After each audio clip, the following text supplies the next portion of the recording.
I wanted, as best I could, we can't do it, I can't do it, none of us can, but I wanted to bring Tommy into the room because this was the night when obviously he was giant.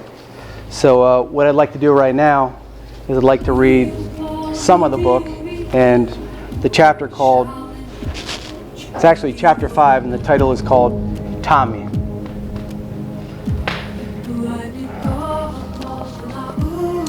I still have a postcard that he sent from Ireland, one that had one of those roadside donkeys on it. I flipped it over and read, "Oh, Keggy, I've never seen a better card to describe what I felt like after totaling a car here.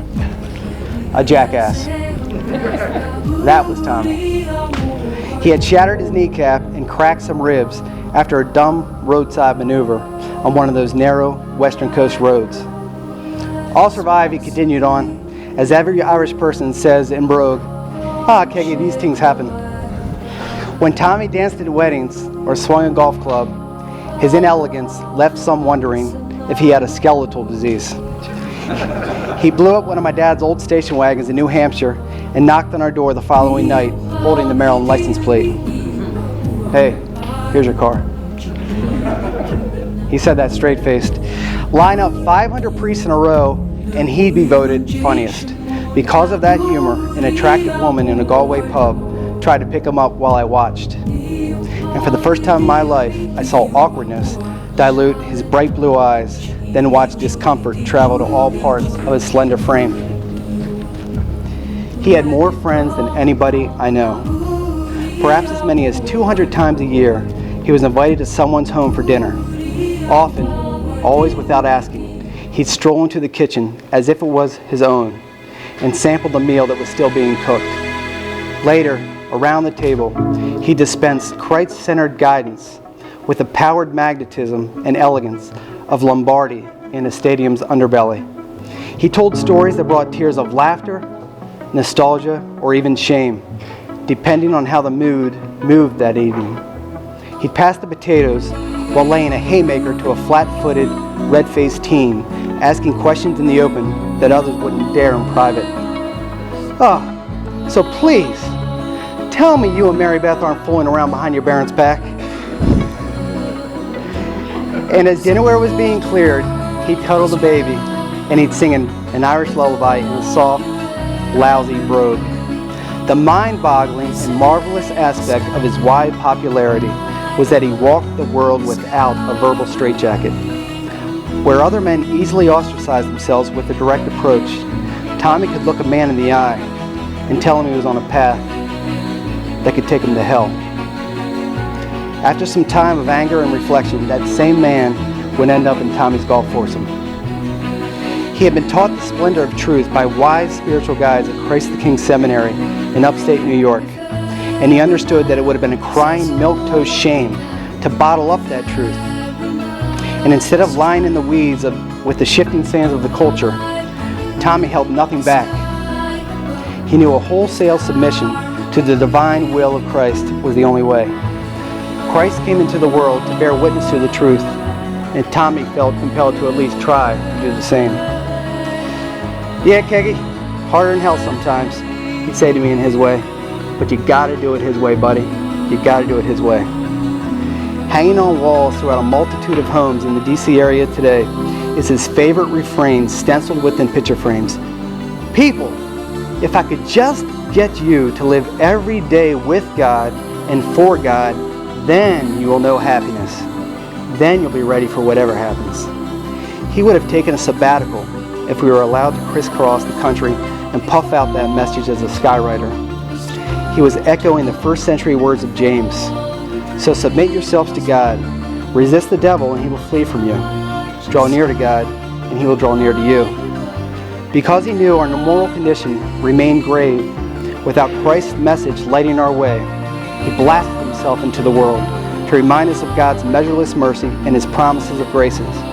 In the process of sharing God's message, he developed into a first-rate architect and renovator of souls.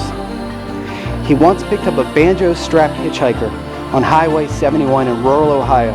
The teenager, the Canadian who hadn't been inside a church in years, had intentions of becoming a bluegrass star at the Grand Ole Opry.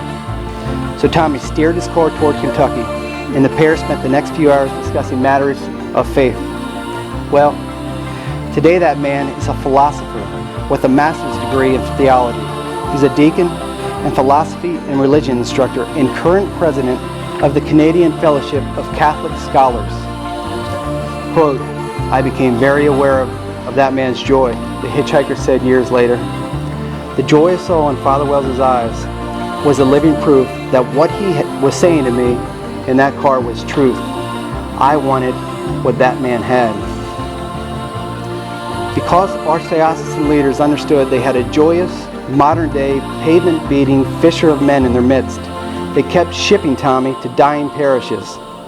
But he obliged, lightheartedly hopscotching from all-black parish to blue-collar parish to affluent parish to scandalized parish to Spanish-speaking parish, and on and on. He moved around so much that he made return visits. We had traditions at Christmas time that had Tommy at the forefront. For 20-some years, he stood by the tree on Christmas night as comedian and master of ceremonies, calling out names and handing out gifts to the 50-some of us squeezed inside a living room. Thousands will tell you that humor was his greatest gift, but it wasn't. The night after Christmas, Tommy treated those nieces and nephews that were old enough to a dinner feast. Somehow, throughout the course of those cozy nights, he managed seamlessly to make his way around the room to speak to each of us. Those nights were perfect. Thousands will tell you that warmth was his greatest gift, but it wasn't. Each Christmas Eve, we watched him catch fire as he celebrated the Eucharist on the day when the Word became flesh and made his dwelling among us. Because he had a singular devotion to the Eucharist, his celebration of the Mass was vital in his life. He celebrated every day of his 21 years in the priesthood, from altars, motel rooms, picnic tables, family rooms, mountaintops, wherever, whenever. Some would tell you that this was his greatest gift, and it was. That was the heart of Tommy. Days after he died, a makeshift website launched by a parishioner of Mother Seton led to an email from a man in Kilkenny, Ireland, which sprung a 10,000-strong inundation of farewell messages after only a few days.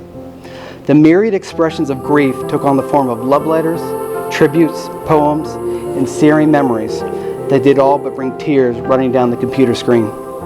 Car dealerships changed the marquees to say farewell. Steak dinners and beers were on the house for loved ones. Countless friends took sick days and zombied around from place to place.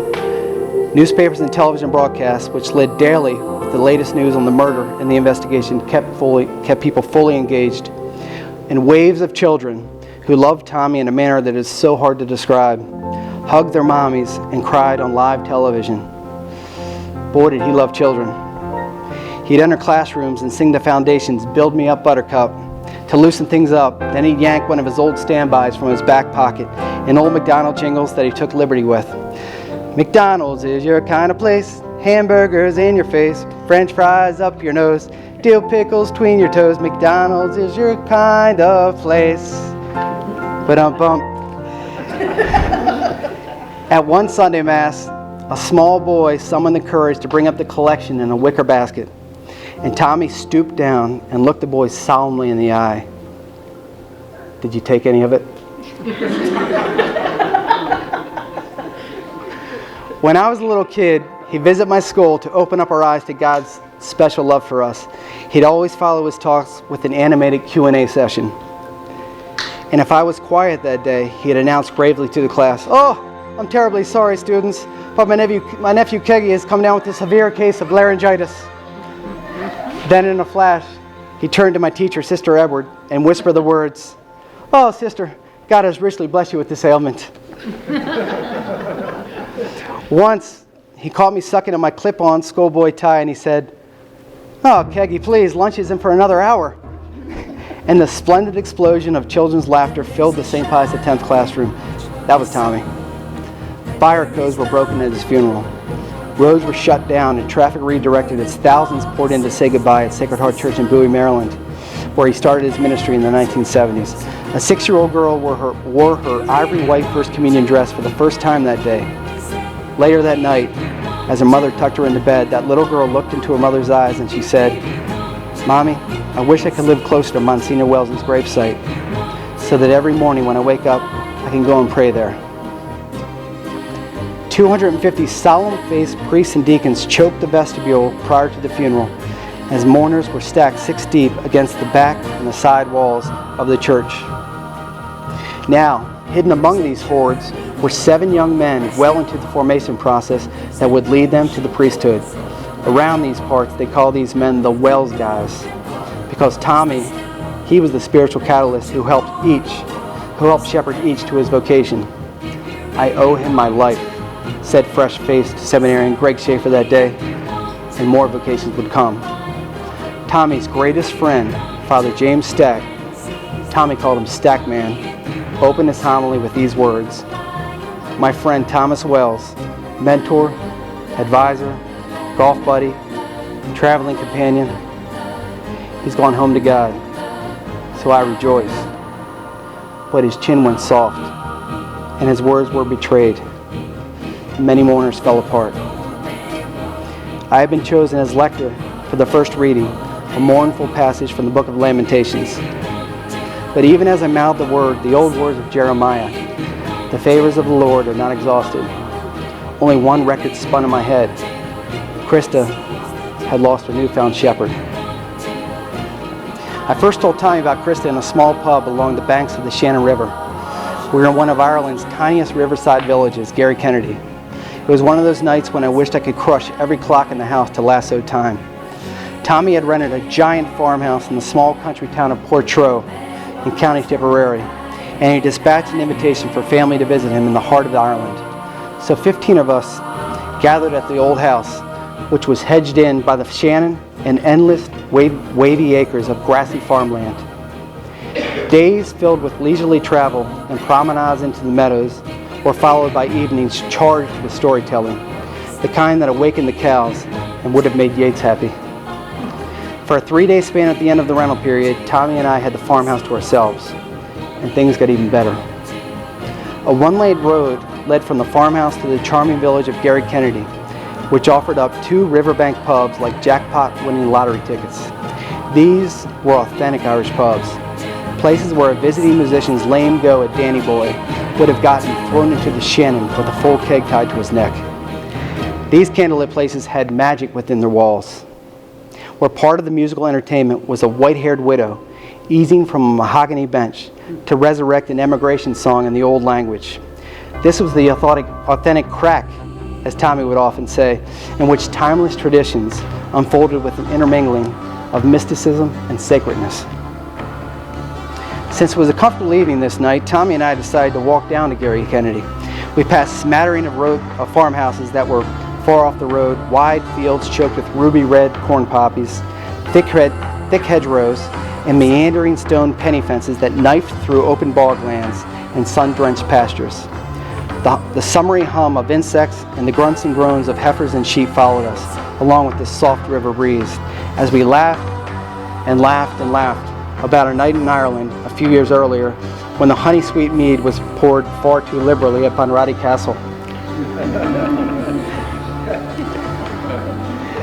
Townsfolk who passed by in tiny, slow-moving cars so as to not kick up dust lifted index fingers briefly off their steering wheels, the old Celtic way of saying good evening and God bless. We had worked up a thirst on a 30-minute walk, and the bartender was serving Guinness. We seemed to be trailing the locals in the pint count, so he attempted to catch up at a table in the corner. Tommy was immediately in his element, like Mickey Mantle when he stepped past the white threshold of the batter's box. Ireland had my uncle's heart, and its people helped it beat. He always said it was its people that made Ireland the emerald that it is. As with our earlier 2-week trip to Ireland's western coast, I noticed Tommy's absurd transition to the brogue, which had occurred mere hours after the plane taxied up to Shannon's tiny terminal.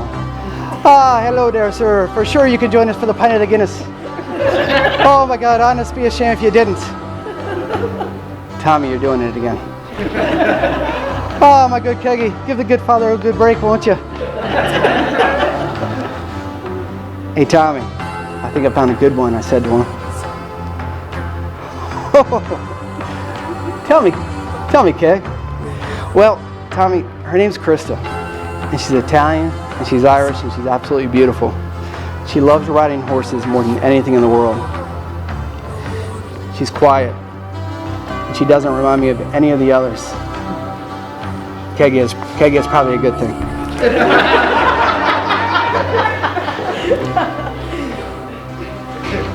Thanks, Father. Tommy, look, what I mean to say is she has a great heart. That's what I know for sure. And that she loves me. You know what? She reminds me of Mom. Huh. Your mom? Well, look, Tommy, she doesn't care about all the stuff out there. You know, like Mom doesn't, you know? She keeps it simple and she appreciates the essential things. She loves children, and I know she loves God. You should see the way she works with the kids that she's teaching horse riding lessons to.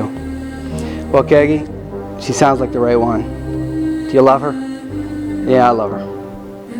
Well, look, if you think God has brought Krista to you, then I couldn't be happier for you. I remember the Shannon breeze that flitted through the dark pub's open door that night, and the Gaelic ballads dug from the souls of fishermen, farmers, and old widows. I remember how Tommy struck up conversations with humble-hearted locals whose sun-shot cheeks bore splotchy blue capillaries that rambled like Irish road maps. He inadvertently mentioned to some that he was a Catholic priest, and suddenly the table spilled over with fresh pints. As we walked back to the farmhouse beneath a thick covering of twinkling starlight, the smoked earth smell of peat hung in the soft Shannon air like Irish incense, and the night seemed like a benediction to the wholesomeness of old country ways. Christ felt so close, like it was tucked in with us between the rushes and the hedgerows. Tommy witnessed our marriage a little over a year later. Kevin, Krista, I'll be there for you, he told Krista at the very end, 2 days before his death. Throughout all of this, I have thought of his words many, many, many times. Thank you.